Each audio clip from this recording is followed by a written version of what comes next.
Yeah. So, hey, my name is Jacob. I'm going to be your nurse today. I'm just going to do some hand hygiene real quick, and then we're going to do a head to toe assessment. Okay. So first, I'm going to check your vital signs. First of all, I'm going to get your blood pressure. Since I don't have a sphygmomanometer on me, I'll be using this electronic one, but I'll just go ahead and go over how you check a blood pressure. So normally, I'm going to start out by putting the cuff on her and uh, palpating the radial pulse. I would inflate the cuff until I did not feel the radial pulse anymore, and that would be my estimated systolic. Then, when checking the blood pressure, I would inflate the cuff 20 millimeters of mercury above where I say the estimated systolic was, in order to check the blood pressure, and then I would find the systolic and diastolic. So I'm going to check your blood pressure using this electronic one, just so we know your blood pressure level.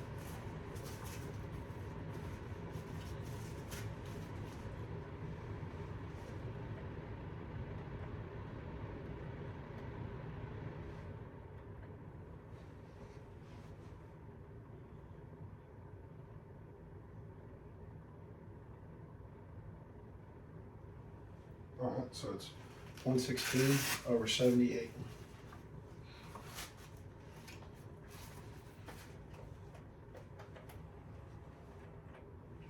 Now I'm going to check your apical pulse. And the apical pulse is on the fifth, the fifth intercostal space, mid-sternum border. I'm going to check it for a full minute.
Pulse was 180. Was 80.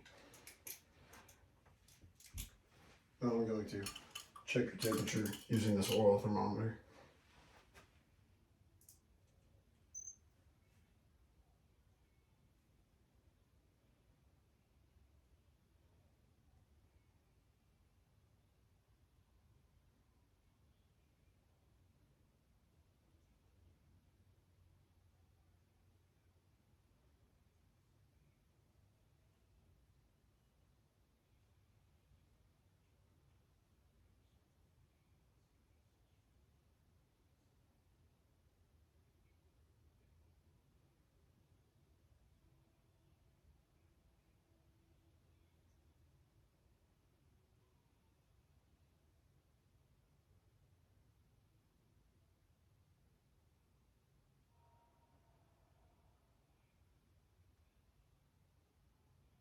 All right, the temperature is 98.2. All right, and now I'm going to check the radial pulse while also checking respiratory rate to avoid any chances of her breathing a little bit more than she would if she thought I was looking.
All right, the respiratory rate was 18 breaths per minute.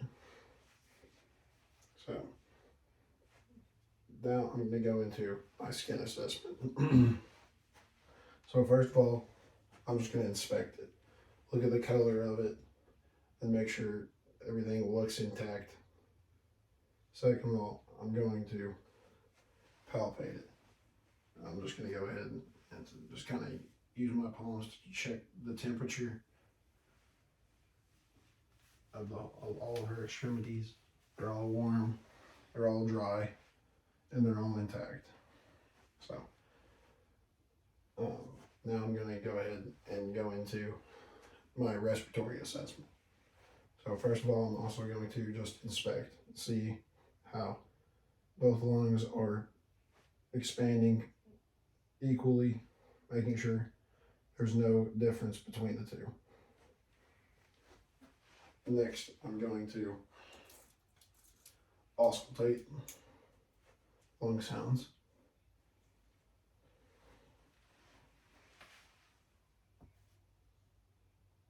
Deep breath. Big deep breath. Big deep breath. Big deep breath. And I'm going to go ahead and ask you to stand up. I'm going to go in between the scapula and check each side. Big deep breath.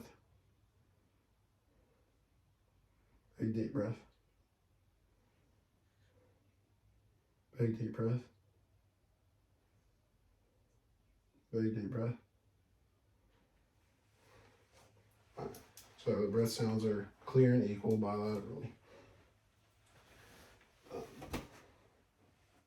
And I want to hear vesicular lung sounds, which is just normal lung sounds from air going in the lungs and out of them. And the purpose of this is just to check the equality of each lung field. I want to go from this side to this side, always comparing each side. So now I'm going to I'm going to ask her to stand up one more time. I'm going to have my hands right here, touching my thumbs, and I'm going to ask you to take a big deep breath. And my thumbs should go out, and there should be a space in between my thumbs. And there was. So that tells me that her lungs are expanding adequately, and just gives me a good clue that her lungs are working efficiently. You can sit back down. And now I'm going to go into cardiac assessment. So I already checked the apical pulse, but I'm going to go ahead and listen, make sure there are no murmurs or anything like that by listening at each cardiac point. So first, aortic, pulmonary, Erb's point, tricuspid, and mitral. These all sounded good. No murmurs, no nothing. I'm also going to listen to it for a carotid bruit.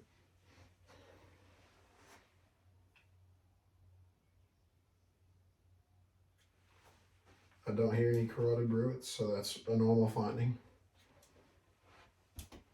So now I'm going to ask you to lay down for me. Normally I would have you at a 45-degree angle, but for the purpose of this video, I'm just going to have her laying down flat. And I'm going to check for jugular vein distension. Doesn't look like she has any jugular vein distension, so that's normal. Now if you could sit back up again. And now I'm going to go ahead and check her cap refill. Make sure that we have adequate cap refill, which is less than 3 seconds in all of her extremities. I'll check it in her toes. So cap refill was less than 3 seconds, so that's normal. I'm gonna make sure to palpate her pulses, radial, and I'm gonna go through her feet, check her dorsalis pedis pulses, and her posterior tibial pulses. Those are all there, and they are +2, which is normal. Now I'm going to go to my abdominal assessment, and I'm going to ask you just to lay down. All right, so first off is inspection, making sure that there's no distension present, making sure that everything looks normal, everything's round, and now I'm going to go into auscultation, make sure that there is normal bowel sounds in all 4 quadrants.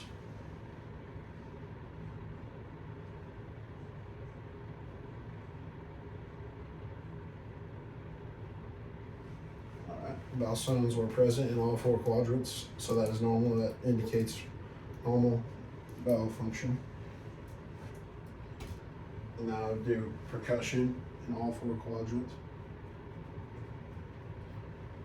And I just want to hear like just timpani, and that just shows that there's not a bunch of stuff in there just hanging around. And now I'm going to just lightly palpate abdomen just to make sure there's no tenderness. She doesn't complain of any tenderness, and I was also looking at her facial expression to make sure that she didn't have any tenderness. So now that brings me to cranial nerve assessment. So if you'll sit up, first of all, we'll go to the olfactory nerve, which is the sense of smell. I'm just going to have you smell this candle and just tell me what you smell. Cinnamon. Perfect. So she smells cinnamon, and it's a cinnamon candle, so her olfactory nerve is intact. So now I'm going to go to the optic nerves. For this video, I do not have a Snellen chart, but normally I would have a Snellen chart and ask her from a distance to name all the letters in the lowest level that she can see, and that would indicate adequate optic nerve function. Now I'm going to check her peripheral vision by just tell me whenever you see my hand come into view. I can see it. Okay. I can see it. Perfect. Now I'm just going to ask you to follow my finger with your eyes. So, down, over, up, over, down, to the middle. Perfect. So that shows that her eyes are functioning. Now I'm going to use a pin light to see if her pupils are reactive to light. Alright, so her pupils are equal, round, reactive, and they accommodate them. So now I'm going to go ahead and go into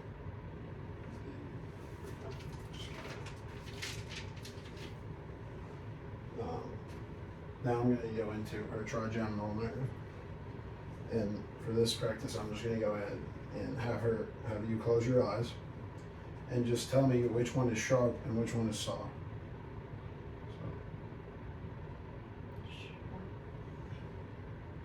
Soft. Perfect. Sharp. Soft. Sharp. Soft. Perfect. So her trigeminal nerve was intact. Now I'm going to have you open up your mouth nice and wide. Can you say "ah"? Perfect.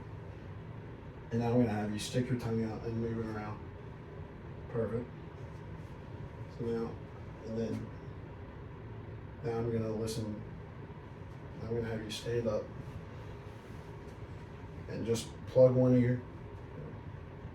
I'm going to whisper a word to her and see if she hears it.